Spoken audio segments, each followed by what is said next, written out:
আজ একটি নতুন ওষুধ নিয়ে আলোচনা করব, এলিয়াম সিপা। প্রশ্ন হচ্ছে কেন এই ওষুধটা আমি আলোচনা করতে যাচ্ছি। আসলে আমাদের ম্যাটেরিয়া মেডিকাতে যতগুলো ওষুধ আছে তার মধ্যে সাময়িক উপশম অর্থাৎ আমরা অগভীর ওষুধ যদি বলে থাকি সেটা এলিয়াম সিপা। অর্থাৎ এটা পেঁয়াজ থেকে তৈরি এবং পেঁয়াজের যে সকল গুণাগুণ আমরা যখন ব্যবহার করি বা কাটতে যাই অথবা কোনো রকমের করি, যে অবস্থা আমাদের হয় সেই অবস্থা যদি কোনো লোকের হয়ে থাকে বা কোনো রোগীর যদি হয়ে থাকে, আমরা অনায়াসেই এই ওষুধটা প্রয়োগ করতে পারি। তাহলে বুঝতে পারছেন এটার প্রয়োজনীয়তা এবং অগভীর ওষুধ, এটা আমরা বুঝে গেলাম। এবং সেটা হচ্ছে পেঁয়াজ অথবা এলিয়াম সিপা, আমরা যেটাই বলি না কেন। তাহলে আমরা এলিয়াম সিপা জানবো এবং ব্যবহার করার চেষ্টা করব। চলে আসি তাহলে কি কি লক্ষণে আমরা সেটা ব্যবহার করতে পারি। সচরাচর দেখেন, আমরা যখন পেঁয়াজ কাটতে যাই তখন হাসি আরম্ভ হয়, নাক চোখ থেকে জল পড়ে এবং এই লক্ষণ থাকলেই সর্দি যদি হয়, নাক থেকে জল পড়ে এবং চোখের জল পড়ে এবং সর্দির সাপটা অর্থাৎ নাক থেকে যে পানি পড়ে সেই পানিটা ঠোঁট অনেক সময় ক্ষত হয়ে যায়। এই লক্ষণ কয়েকটা মনে রাখলেই অনায়াসে আমরা এই ওষুধগুলো প্রয়োগ করতে পারি, অর্থাৎ এই ওষুধটা প্রয়োগ করতে পারি। তাহলে বুঝতেই পারলাম হাসি এবং সাপটা ক্ষতকর, নাক থেকে এবং চোখ থেকে পানি পড়ে। আর কি লক্ষণ?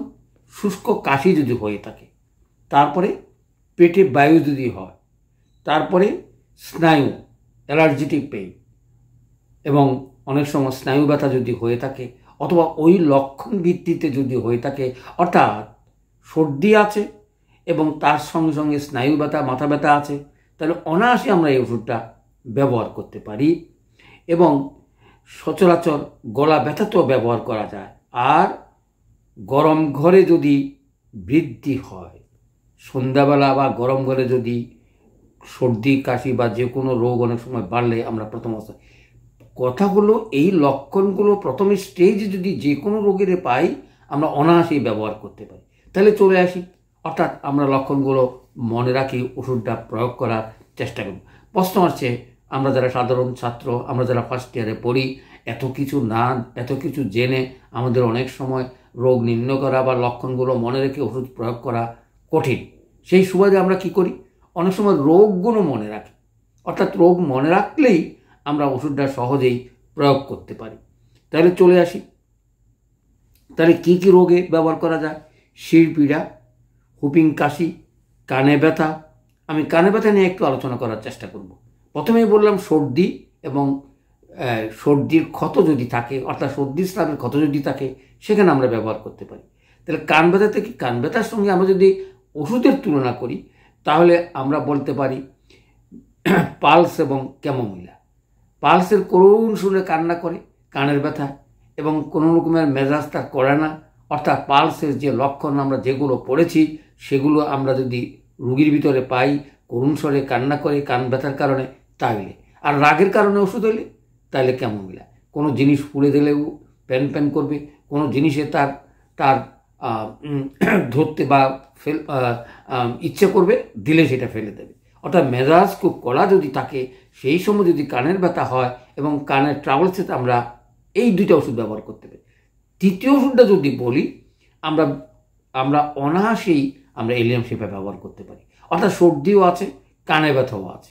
অর্থাৎ অন্য কোনো লক্ষণ যদি ভিত্তি করে আমরা ওষুধটা প্রয়োগ করতে না পারি, আমরা যারা পারিবারিক সেবা দিতে পারি, খালি সর্দির উপরে ভিত্তি করেই আপনি অনায়াসেই এই ওষুধটা প্রয়োগ করতে পারেন, যার কোনো রকমের গভীরতা নাই এবং পার্শ্ব প্রতিক্রিয়া নাই বললেই চলে।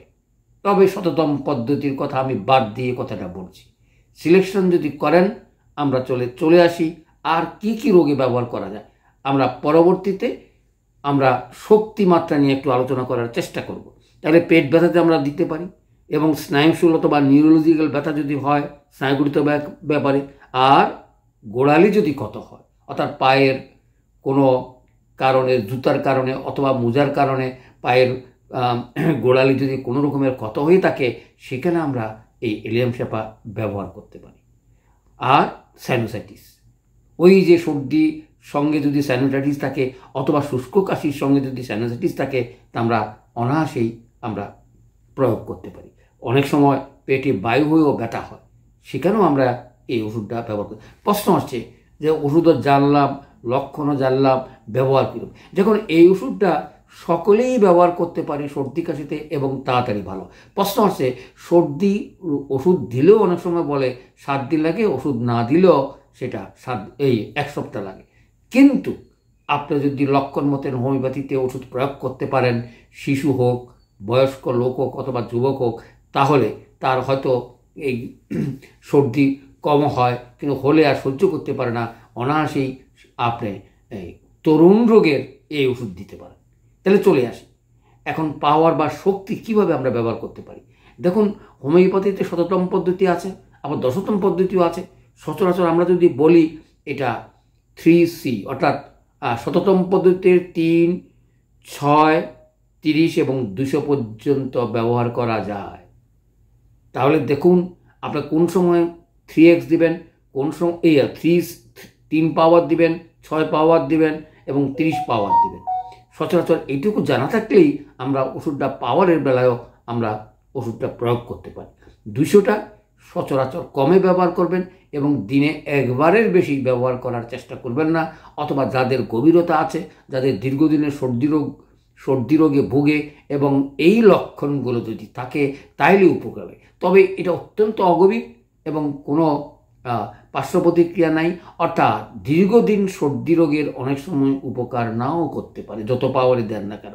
তাহলে আমরা পাওয়ার বেঁধে বুঝলাম 30 অথবা 6 অথবা 30 অথবা 200 দিনে 30 দিনে 3 বা 4 বার ব্যবহার করতে পারেন এবং 6 পাওয়ারও আমরা দিনে 3 বা 4 বার ব্যবহার করতে পারি। ফোঁটা হলে 1 ফোঁটা বা 2 ফোঁটা, আর যদি পিলে হয় 2-3 পিল করে আমরা 4 ঘন্টা পর পর অথবা দিনে 3 বার প্রয়োগ করতে পারি। কিন্তু 200 পাওয়ার কখনো বেশি দিনে একবারে বেশি ব্যবহার করবেন না। পিলে লিকুইডে 1 ফোঁটা, পিলে 2-3টা পড়ে চলে আসছি, আমরা সেই যুগ থেকে বেরিয়ে আসছি। অর্থাৎ শক্তি, মাত্রা এবং পাওয়ার এগুলো থেকে বেরিয়ে এসে লেটেস্ট যে সিস্টেম এলএম পদ্ধতি, সেখানে আর এসব কথা নাই। সেখানে পার্শ্ব প্রতিক্রিয়ার কথা নাই বললেই চলে এবং ওষুধের কোনো ভুল ত্রুটি হলো কোনো রকমের অসুবিধা হওয়ার কারণ হয় না, ক্ষতির দিক নাই বললেই চলে। তাইলে আমরা সেখানে কি করব? সেখানে আমরা M1 দিনে 3 বার বা 4 বার প্রয়োগ করব। যদি ভালো না হয় তাহলে আর আমরা প্রয়োজনে হয় না। এই সর্দি যদি একদিনে অন্তত 60% থেকে 80% রোগ যদি ভালো না হয় তাহলে আর প্রয়োগ করার প্রয়োজন নেই। আপনি 2-3 মাত্রা দিলেই বুঝতে পারবেন তার নাকের সর্দি, চোখের সর্দি অথবা অস্বস্তিকর পরিবেশ থেকে আপনি বেরিয়ে আসতে পারেন। সেখানেই আমাদের অনুরোধ থাকবে, নতুন যুগের নতুন ওষুধ এলএম পদ্ধতির সিস্টেমে সকল পারিবারিক সদস্য যারা পারিবারিক সেবা দিয়ে থাকেন বা হোমিওপ্যাথির সময় আগ্রহ আছে, আপনারা এলএম পদ্ধতির ওষুধ কিনে ব্যবহার করার আহ্বান জানাচ্ছি। ওষুধ যদি না পান, আমার কাছে সকল রকমের ওষুধ আছে, অর্থাৎ বাংলাদেশে এবং বর্তমানে আমেরিকাতেও আমি সেই ওষুধ দেওয়ার চেষ্টা করব। অথবা যারা আমার সঙ্গে যোগাযোগ করবেন আমি ওষুধগুলো পাঠিয়ে দিতে পারি।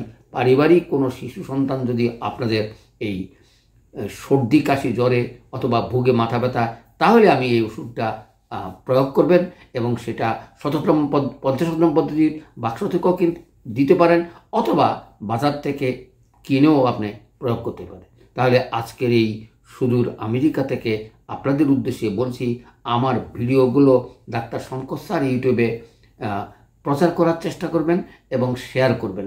তাতেই আপনার এবং আমার ভবিষ্যতের প্রজন্মের জন্য আমরা যেন নিত্য নতুন খবর পেয়ে সেবা দিতে পারি। সবাইকে ধন্যবাদ।